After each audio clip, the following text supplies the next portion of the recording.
Let's admit it, you probably need a tax advisor.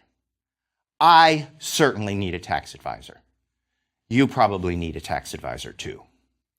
Tax advisors like H&R Block are actually cheap when you're not doing a lot. A tax service usually charges between $100 and $600 for basic forms like a 1040, which most people file. That fee also covers most other forms that households use, such as for interest deductions and the forms and schedules associated with basic investments like stocks. It's true that tax advisors can get expensive when you're having them do a lot. One example would be a complicated Schedule C, which the IRS requires of business owners. But if you have a complicated tax return, then it would take you more time to file it yourself, right? In that case, you need the help more, so it makes sense to be willing to pay more for the help you need.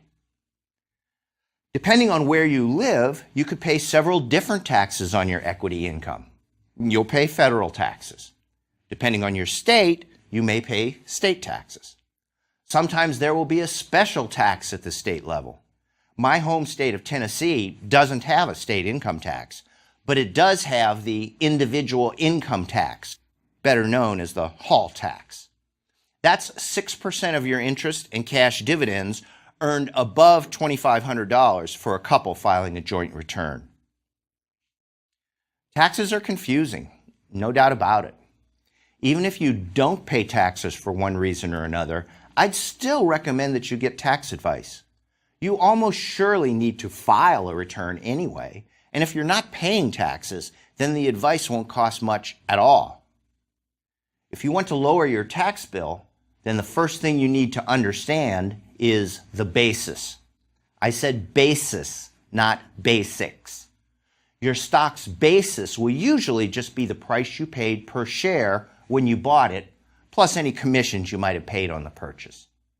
The reason that the basis is important is that if you sell, then your tax depends on the difference between the proceeds of the sale and the basis. For example, if the basis of your shares is $50 per share and you sell for $75, then the IRS says that you have a capital gain of $25 per share. If you sell for $40, then you have a capital loss of the $50 minus the $40 proceeds of the sale, or $10. Your tax deduction is based on the loss, not the sales price. The second thing you need to know to lower your tax bill is the holding period. With rare exceptions, the holding period is just what you think it is. It's how long you own the asset. The IRS says that a capital gain is short-term if you held it for a year or less, and long-term if you held it for more than 1 year. That's important. Unless you're a professional trader, the tax rates applied to long-term capital gains are almost always lower than rates on short-term gains, which get taxed like ordinary income. As you can imagine, investors go to great lengths to make sure that their gains are long-term. If you look at my stock portfolio, then you'll think that I'm an investment genius. There isn't a loser in the entire bunch. But if you look at my tax return, then you'll think that I'm an investment idiot. I almost never report any profits on sales. How can this be?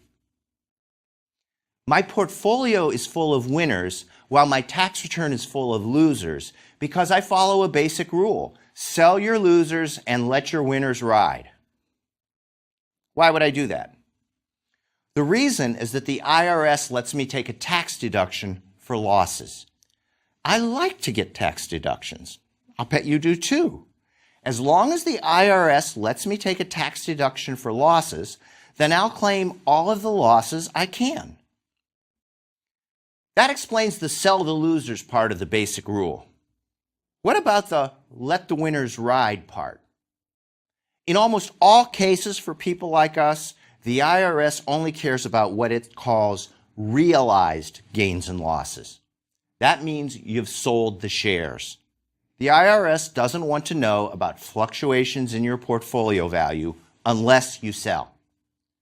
That means that by selling the losers and letting the winners ride, I get to